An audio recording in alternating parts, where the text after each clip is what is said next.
So habis semua bergaduh secara terbuka. Bersatu pun bergaduh secara terbuka, UMNO pun bergaduh secara terbuka, sekarang PAS pun bergaduh secara terbuka. Kalaulah Syahir ni kan, ahli parlimen bacok ni, kalaulah dia setegas ini masa lawan debat dengan aku dan tak bagi pantun, aku rasa dia menang gitu. Tak, I mean the latest one si Wong Chen lah, I think it has gone daripada drama kepada being utterly ridiculous lah. Maksudnya Bersatu ni bermula daripada Perikatan Nasional kan. Betul. Bermula daripada Perlis. Kemudian daripada situ dia berjangkit kepada bergaduh dengan Bersatu. Dan sebagai tindak balas, Tan Sri Muhyiddin letak jawatan, dan PAS kata akan lantik pengurusi PN yang baru. Kemudian ada satu mesyuarat di rumah Tan Sri Muhyiddin. Mula ada mesyuarat yang sepatutnya lain, tapi dibatalkan saat-saat akhir. Kemudian mesyuarat itu dibuat pula di rumah Tan Sri Muhyiddin. Kemudian saya baca tadi ada media tanya Datuk Seri Hamzah Zainuddin. Dia kata macam mana saya nak pergi, saya tak dijemput pun. Sudah kan. Susah. Kemudian lepas mesyuarat itu Tan Sri Muhyiddin keluarkan kenyataan kan, dalam surat menyatakan bahawa selepas ini tidak lagi ada jawatan pengurusi PN, tetapi ada dua badan. Satu ialah Majlis Presiden yang bertanggungjawab untuk menetapkan hala tuju dan dasar-dasar, yang itu akan diketuai oleh Bersatu. Satu lagi ialah Majlis Eksekutif lah, macam majlis. Kalau dalam PAS dia panggil Dewan Harian lah. Maksudnya ini implementer yang akan melaksanakan urusan harian, yang itu akan diketuai oleh PAS kan. Jadi satu hari tu kita tengok lah seolah-olah telah selesai lah pergolakan dalam PN. Kemudian keluar pula pasal Ketua Pemuda PAS, kita satu pasukan bola. Kemudian dia kata keeper letak jawatan penjaga gol. Coach panggil pasukan bincang nak lantik keeper baru. Tiba-tiba keeper yang letak jawatan minta tiang gol dimasukkan. Sudah kan. Kemudian dia berjangkit sampai ke dalam PAS tau. Hebatlah analogi bola, tapi di parlimen tak main bola pun. Masa ada bola dia tak pergi. Saya kapten parlimen. Main bola tak ada pun seorang ni main bola. Kemudian mari pula yang soal Zudi, Dr. Zudi ni pun bersabit sebenarnya. Dia lawak jugalah. Okey ya. Apa yang dicadangkan sebelum ini mengenai struktur Perikatan Nasional itu, iaitu ada Majlis Presiden yang menetapkan dasar dengan Majlis Eksekutif tu, dia sama yang memang dah ada dalam PAS. PAS ada Majlis Syura Ulama. Ya, betul. Kemudian dia ada jawatan kuasa tertinggi PAS. Siapa ada kuasa di antara dua? Kalau ikut perlembagaannya ialah Syura. Yang paling tinggi ialah Syura. Kerana struktur PAS ini adalah mengikut Republik Islam Iran selepas 1979. Sebab itu you ada Ali dulu, Ayatollah Khamenei lah, sekarang Ali Khamenei kan. Dia ada Supreme Leader. Supreme Leader ni maksudnya dia menetapkan dasar, tapi dia ada Supreme Leader. They don't run things. Yang run itu ialah Dewan Harian lah, ataupun jawatan kuasa lah. Tetapi ini yang Zudi point out ni. Zudi point out ada satu pindaan perlembagaan PAS tahun 2024, baru-baru lagi lah saya ingat kan, yang walaupun saya ingat Dr. Zudi tak sebut secara terbuka, yang sebenarnya dilute kuasa Majlis Syura Ulama. Kerana keputusan pemecatan yang dibuat oleh jawatan kuasa tertinggi PAS, basically AJK PAS pusat lah, yang ketuanya ialah Presiden PAS, itu muktamad, tak boleh refer dah kepada Majlis Syura. Dan apa guna ada Majlis Syura? Kan? Dan sebenarnya yang berlaku sekarang ni, Datuk Seri Hadi Awang ni, dia kena fight two battles kan. Dalam PAS dia kena fight pertembungan pergeseran dengan Mursyidul Am, Ustaz Hashim Jashin.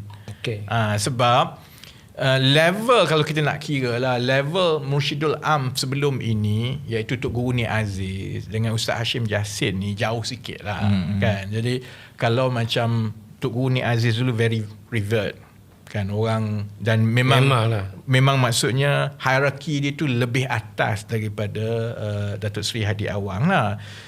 Tapi bila Tok Guni Aziz dah tak ada, ganti dengan sekarang ni Ustaz Hashim Jassin daripada Perlis, then the structure tu no longer works tau, kerana power semua tu, cloud tu semua ada dekat Presiden PAS, tapi dia bukan Mursyidul Am, sebab dia tak nak, besar kemungkinan sama ada dia sendiri ataupun orang keliling dia tak nak dia lepaskan jawatan jadi Presiden PAS tu, sebab kalau dia lepaskan dan bergaduh, siapa nak ganti dia?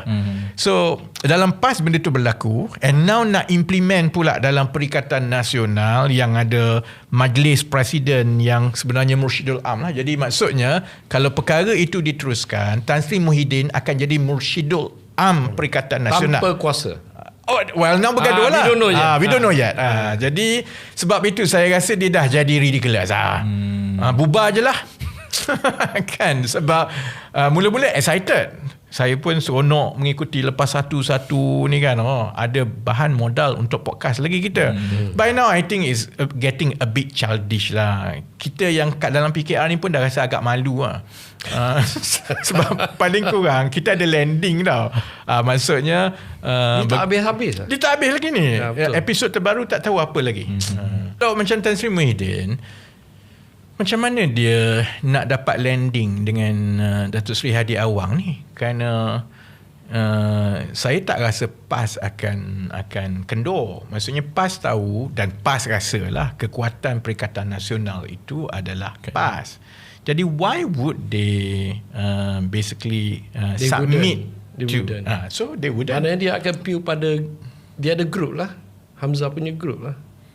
I mean PAS ialah akan pergi, ialah, semua tahu. What option akan ada kepada Tan Sri Muhyiddin to wiggle his way out and to save Perikatan Nasional daripada bergolak, berkecai kepada jadi utterly ridiculous macam ni?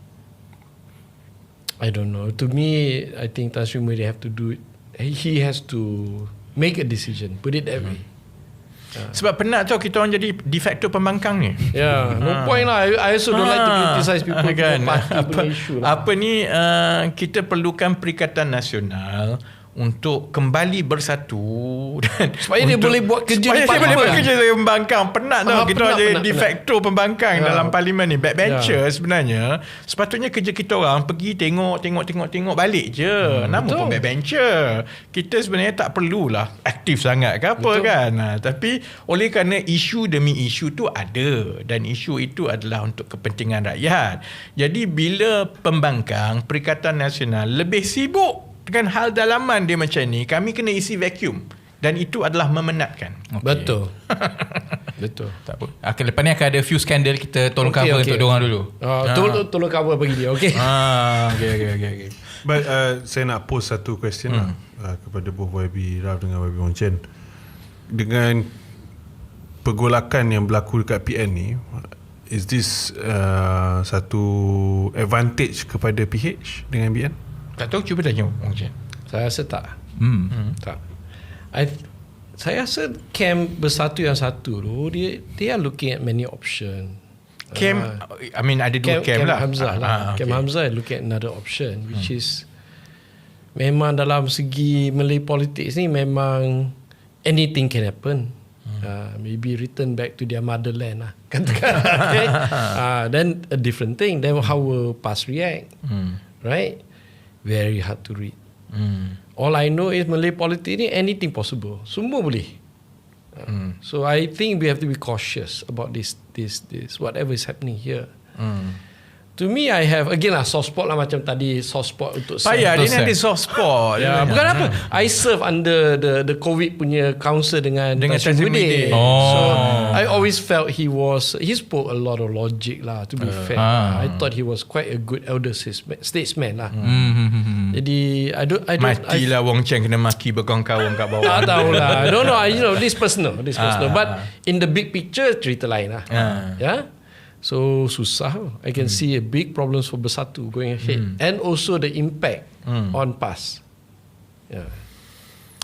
Tak apa, dia boleh kalau benda ni berterusan, maksudnya kita ada bahan dan modal untuk podcast ini untuk beberapa bulan yang akan datang. Betul. Kalau tidak, susah juga kita nak cari material untuk kita nak bawa masuk kat sini kan. The story that keeps giving.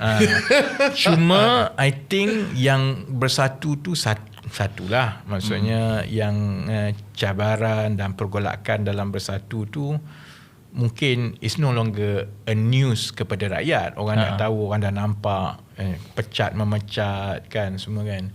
Cuma yang sangat signifikan ialah apabila pertelingkahan di dalam PAS itu telah keluar secara public. Dia dah sampai ke luar bila Syahir, ahli parlimen Bacok ini menghentam Zudi. Dan minggu lepas kalau kita ingat menantu Datuk Seri Hadi Awang secara terbuka menghentam Datuk Seri Samsuri. Maksudnya it already spills out.